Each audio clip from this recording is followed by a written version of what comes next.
keep my comments brief. I want to thank Senator Gennardes and, of course, Assemblymember Simon for their work in bringing this bill forward.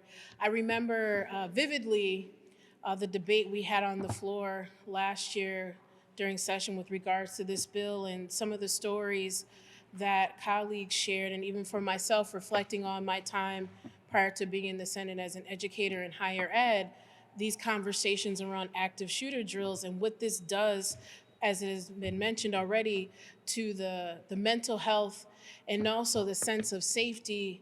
And the reality is that we should never have to normalize school shootings, that it is imperative that we continue as a state to strengthen our gun safety laws for all the reasons that have been mentioned. I want to thank Moms Demand Action for their, I would say, unapologetic, unequivocal advocacy, and everyone who is part of this effort, because we know in real time that these kinds of exposures have long-standing impacts.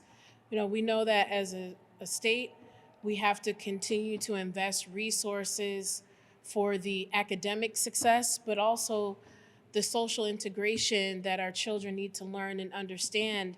And so having repeated exposure to things like this unfortunately creates a pathway to normalize these kind of actions. And so, as has been said, it is imperative that we have policies that shift us in a direction that improves the quality of life, that reduces these kinds of incidences from happening, to ultimately eliminating them, not just in our schools, but across our communities. And so again, I'm here not just as the chair of women's issues in the Senate, but also as a concerned community member that understands, alongside everyone here and those who are supporting from afar, how important it is for us as a legislative body to support policies and practices that improve the health and vitality of our communities overall. Thank you all so much for being here. And again, thank you, Senator Gennardes, for your continued leadership on this important issue.